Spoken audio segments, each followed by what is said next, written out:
Hi everyone, welcome to SparkSpread.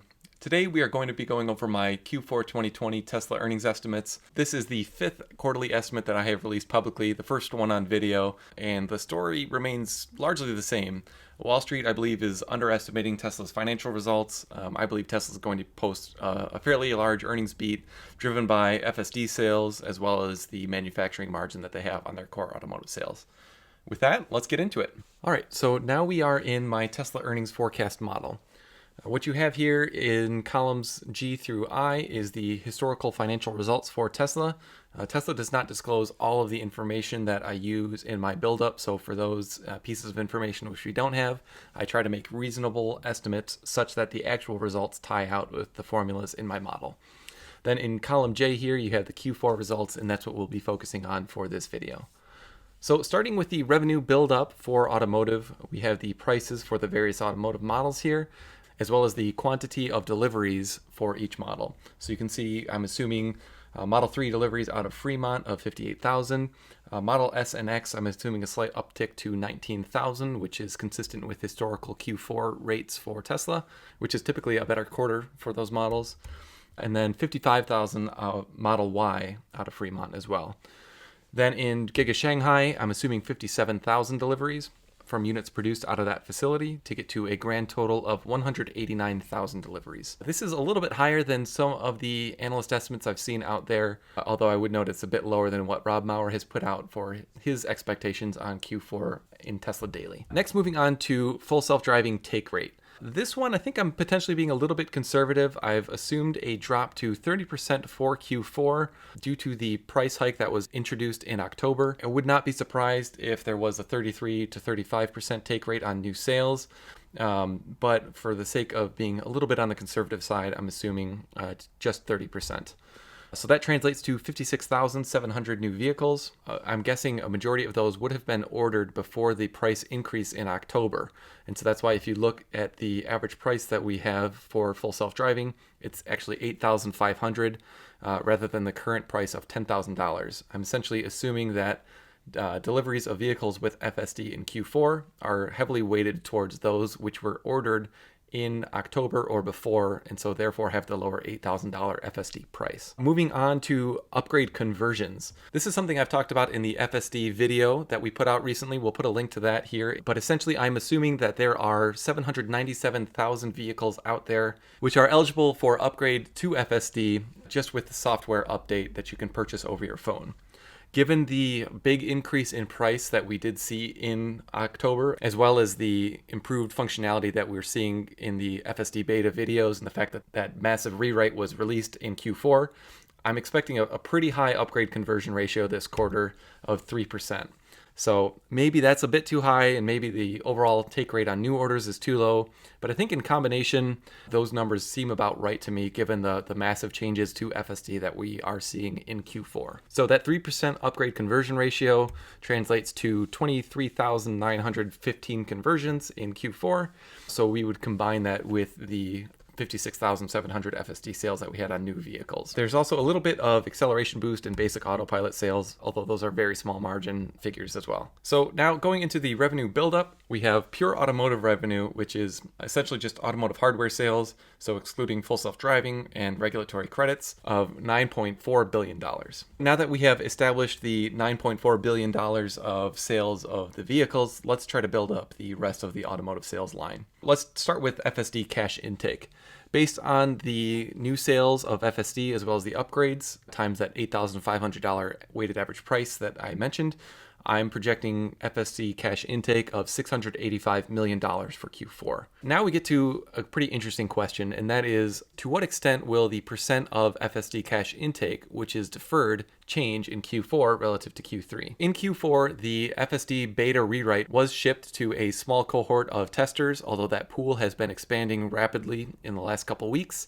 And it is my expectation that that will roll into a large US-wide release before the end of December. If that is the case, I would expect that there would be fairly large recognition of deferred revenue. And so that's why I have projected a drop in the percentage of overall FSD cash intake, which is deferred, to drop from 45% in Q3, to 35% in Q4. That change results in FSD recognition of $200 million from the previous deferred revenue balance. The interesting thing, in my opinion, is that even while recognizing $200 million of deferred revenue from the previous balance, I am still projecting an increase in the deferred revenue balance in Q4 from $878 million to $918 million. And that is simply just due to the fact that you have 35% of the new FSD cash intake, which is not being recognized as revenue in the current period. So in terms of the overall FSD that is recognized in Q4, it would be $445 million from the new sales, as well as recognition of $200 million from the balance, or $645 million of overall GAAP FSD revenue in Q4. I would note that this is slightly lower than the $1 billion per quarter that I had in the FSD revenue video, and that is simply due to the percent recognizable that I'm assuming. So on average, I still do believe that the next 5 quarters will have $1 billion per quarter in FSD revenue. You can see if there was a wider release in Q4 of the FSD beta program, and let's say that dropped down to 20% being classified as deferred, then we would have GAAP FSD revenue of $1 billion in Q4. So this is not a change in tune from that previous video. It really is just that I think after thinking about it a little bit more, Q4 deferred revenue recognition will be slightly lower than I had initially thought. So next, let's move on to credit sales. The last several quarters have had around $400 million of credit sales, although those levels were elevated relative to historical levels. And in Q2, CFO Zach Kirkhorn did guide to around $200 million per quarter between Q3 and Q4. Q3 ended up a lot higher than that guidance, but I have left Q4 at that $200 million level. So adding all those different pieces together, I am projecting $10.25 billion in automotive revenue for Q4. On the energy side, I am expecting deployments of utility scale power packs and mega packs are probably increasing, as well as the ongoing solar roof ramp. So I'm expecting a 30% quarter over quarter increase in energy revenue to $750 million. And on the services side, I'm expecting a 15% increase to $668 million. Adding all those components together, I am projecting overall Q4 revenue for Tesla of $11.67 billion. So next we're going to get into what I'm calling core manufacturing gross margin. Now this is a little bit different than the way I have seen other analysts build up the automotive gross margin, but I think it is important to take the time to build up the different components of margin separately and then add them together. So let me explain what I mean by that. The full self-driving and zero-emission vehicle or regulatory credit sales that Tesla has are almost entirely margin sales, meaning that the revenue associated with them almost entirely drops to the gross margin line. In order to figure out what the manufacturing margin is, or in other words, the margin that Tesla makes on just manufacturing the hardware that it sells to its automotive customers, I've gone back to historical periods and removed the credit sales and the full self-driving revenue from the overall margin estimates in order to estimate a core manufacturing gross margin. So looking at Q1 2020, that was 17% based on my estimates.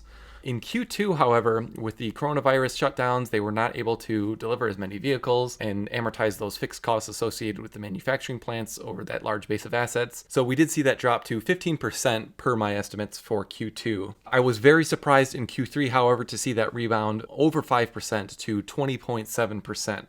So I think what you have here is the combination of the high margin manufacturing that Tesla has via its Giga Shanghai plant really accelerating, as well as the higher margin Model Y sales accounting for a greater proportion of the overall mix. I think those things are continuing to drive automotive gross margin up. That's why we got a large increase in Q3 all the way up to 20.7%. In Q4, I am expecting that margin mix to also skew a little bit more towards higher margin vehicle sales from Shanghai, as well as the Model Y ramping in Fremont. And I would say on top of that, the higher overall volume of deliveries in Q4 will help to amortize those fixed costs associated with the plan over a larger volume of deliveries, which does also boost the gross margin. So I could see the core manufacturing gross margin being even higher than I have forecast here, but I think 21.5% just on the hardware sales is a reasonable estimate. So applying this 21.5% margin on the automotive sales gets us to overall gross margin on the manufacturing of $2 billion. From there, we add in the FSD sales of $650 million and the credit sales of $200 million to calculate a total automotive gross margin of $2.88 billion. This equates to an automotive gross margin of 28.1%. And this is the figure that Tesla does disclose in their regulatory filings. And now moving on to energy and services. In Q4, I'm assuming that the gross margin on energy remains the same as it was in Q3, so I'm keeping that constant at 3.6%, and that equates to just $24 million of energy gross profit. On the services side, that is actually a negative gross margin part of the business because it has a lot of services that Tesla gives away, such as free supercharging, as well as some warranty costs and other items that are either sold at cost to Tesla or are a slightly negative gross margin. So I do assume a slight improvement there, which is consistent with what we've seen in historical periods. So in Q1, you can see it was minus 15.7%, increased to minus 14.6 in Q2, then minus 10.8 in Q3. So I'm assuming a fairly modest increase in Q4, only to minus 10.5%. But that does help to limit the losses on the services gross margin line. Now, adding all those different components of gross margin together, I'm calculating total gross profit for Tesla as an overall business of $2.8 billion, or 24.3%. Next, let's move on to fixed costs. Starting with research and development, I'm assuming a 10% increase quarter over quarter in the fixed costs. And for selling general and administrative costs, I'm also assuming 10% increase quarter over quarter. So next, moving on to the stock-based compensation, which is primarily related to the 2018 CEO Performance Award, which is stock options granted to Elon Musk. In Q3, we did see an acceleration of the vesting of some of those tranches, which are baked into that award. So we saw $543 million of expense hit the books for Tesla from a GAAP perspective. In Q4, I do expect that will drop a little bit as there won't be quite so much acceleration of those milestones as there was in Q3. So as you can see, I'm assuming $420 million of expense in row 69 of the model. So that gets us to total operating costs of $1.2 billion for Q4. Subtracting that number from our gross margin gets us to operating income for Tesla of $1.6 billion. And so this is where you can see Tesla's operating leverage really kick in. Going from Q3 to Q4, we had about a 33% increase in revenue, at least per these projections. But because the fixed costs are not increasing at the same rate as the revenues, we're actually seeing operating income essentially double from Q3 to Q4. So $800 million in Q3 to projected $1.6 billion in Q4. This is why I remain so bullish on Tesla, because small increases to the top line translate to massive increases in the bottom line. So from here, we're backing out a couple other smaller expenses, interest expense and income, other income, and some income taxes, which I'm assuming normalize out at 20% versus a higher rate that we had in Q3. So that gets us down to net income for Tesla of $1.1 billion in Q4. On an earnings per share basis, that translates to 98 cents on a GAAP reported basis and $1.27 on an adjusted basis. As of recording this video, the current Wall Street consensus estimate for Q4 earnings is 87 cents. So it does appear to me that Wall Street will continue its tradition of drastically underestimating Tesla's financial results. So the estimates that you see in green here are my historical estimates. Right now, I am only showing the pre-delivery announcement figures from my estimates. I will update each forecast after Tesla releases the actual results from its deliveries sometime in January. But for now, I'm only showing the pre-delivery forecast history that I have from this financial model. As you can see, Tesla's actual results, which are shown here in black, have been very close to the estimates that I have put out for historical periods. The Wall Street consensus, on the other hand, has been consistently and egregiously low in their forecasts, and I think Q4 2020 will be no different. Now, Wall Street will charge you an arm and a leg for their bad projections, but if you would like early access to what I think are good projections, you can support us on Patreon. Some levels of support will get early access to these quarterly financial projections. I do have pre-delivery and post-delivery updates.